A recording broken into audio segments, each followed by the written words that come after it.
Kita awali dengan informasi pertama. Saudara, Badan Narkotika Nasional temukan 3 titik ladang ganja seluas 2 hektar di Desa Tepin Resep, Kecamatan Sawang, Aceh Utara. Sebanyak 22.000 tanaman ganja langsung dibakar di lokasi temuan.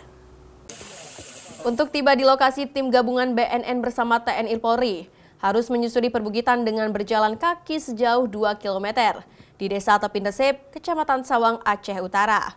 Ladang ganja seluas 2 hektar lebih ini ditemukan di 3 titik lokasi.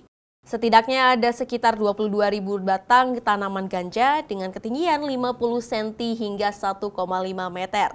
Ganja basah yang diperkirakan memiliki berat keseluruhan sekitar 10 hingga 11 ton tersebut langsung dimusnahkan di lokasi dengan cara dicabut satu persatu kemudian dibakar. Ladang ganja ini ditemukan berdasarkan hasil laporan warga. Ini kita sudah musnahkan kemarin ini sebagai simbol aja bahwa kita memusnahkan kurang lebih 2 hektar setelah diukur semua 3 titik dekat-dekat sini juga.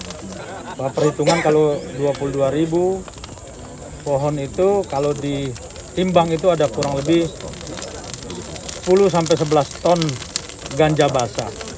Sebelum dimusnahkan, tanaman ganja tersebut juga dicek terlebih dahulu oleh tim laboratorium BNN untuk menguji keaslian tanaman haram tersebut. Ini merupakan pemusnahan perdana di awal tahun 2024. Sebelumnya, pada tahun 2023, aksi pemberantasan tanaman ganja terus dilakukan di Aceh guna menyelamatkan generasi bangsa.